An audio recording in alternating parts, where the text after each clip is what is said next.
अक्षय तृतीयानंतर तुमच्या आंब्याला टेस्ट. आता जो आंबा येतोय देवगड बिवगडचा तो ओरिजिनल देवगडचा असेल तरच चांगला, पण ओरिजिनल देवगडचा नसेल तर ते तुम्हाला केमिकल मधनं काढून देतो.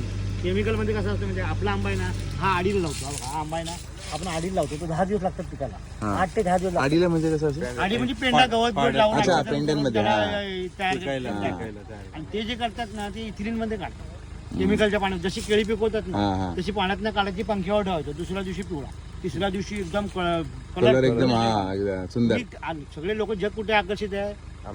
नाही कलरवरती आहे ना, सुंदरता. आपला आंबा कसा माहिती का वरना पिकत पिवळा पिवळा पिवळा पिवळा करत खाली येऊन झाली हिरवा राहिला. तो आंबा ओरिजिनल आंबा नैसर्गिक पिकवलेला. अच्छा, ते केमिकल. आणि केमिकलला काय खरं आपल्या आंब्याला कसं डंक पाडला फळमाशी. तर तो जोपर्यंत ती लाईन चालू आहे तोपर्यंत त्याला काय नाही होत, पण एकदा लाईन तोडली की 7व्या 8व्या दिवशी आतमध्ये फळमाशी डंक हे केलं असं शाखा तयार होतो, गाठ लागते. त्याप्रमाणे कापल्यानंतर आतमध्ये खराब निघाला तो फळमाशीचा. तो खराब निघाला तरी तो ओरिजिनल आंबा तो आंबा. पण जो केमिकलचा आंबा आहे ना तो त्याला काय करतो म्हणजे तिसऱ्या दिवशी पिकवतो, पण तोपर्यंत तो तुम्ही खाऊन मोकळे होता. अच्छा. तुम्हाला तो रोग भेटतच नाही, तो रोग तुमच्या पोटात निघून जातो. तुम्हाला आवड